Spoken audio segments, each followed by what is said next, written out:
həyət vardı, içində bütöv bir cahan var idi.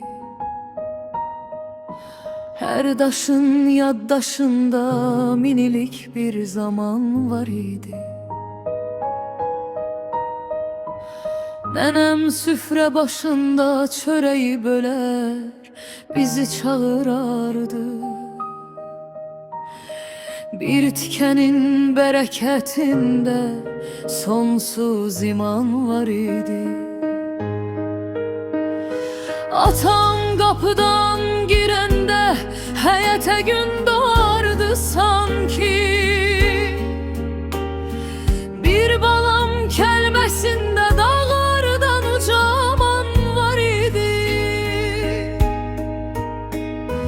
Anam isti çöreğin yumşağını bize saklayardı. Öz payından keçen ellerde ana dostan var idi. Bacım yaxamı düzeldi, vay qarqaş belə çıxma deyərdi. Küsüşünün kölgesinde belə gizli bir barışıqan var idi. Qardaşım yıkıldığım yerde elimden tutup kaldırardı. Bir el sıkışında ömürlük arkalanan insan var idi. İnli bibi uşaqlarıyla həyat bizə dünya olardı. Tozlu dizlərimizdə gülən dəli bir karvan var idi. Əmilər yanımızda, bibilər evin nəfəsi, kölgəsi. Hər otağın divarında doğma bir ünvan var idi. Dayı gelip gedəndə qapıdan həyətə bayram düşərdi. Xala gələndə gözlərimizdə uşaq bir həyəcan var idi. Ana tərəf nənə babaya tez-tez gedərdi uşaqlıqda. Bir gəldik nidasında iki nəslə çatan cahan var idi.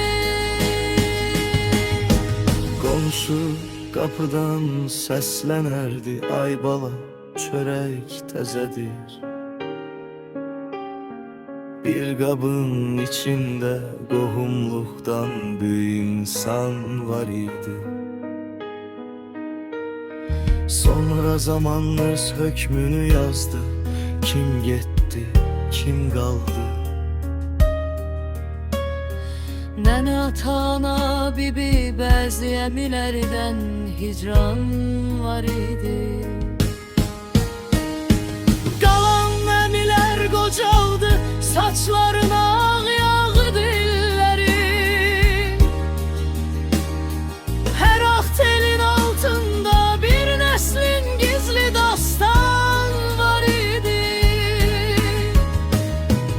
İndi o həyət susanda gözlərimi yumuram, görürəm. Nənəm, atam, anam, bacım, qardaşım, yenə cahan var idi. İnsan ömrü bəlkə də elə bu bir həqiqətdir. Gedən gedir, amma sevginin yaddaşında əbədi zaman var idi.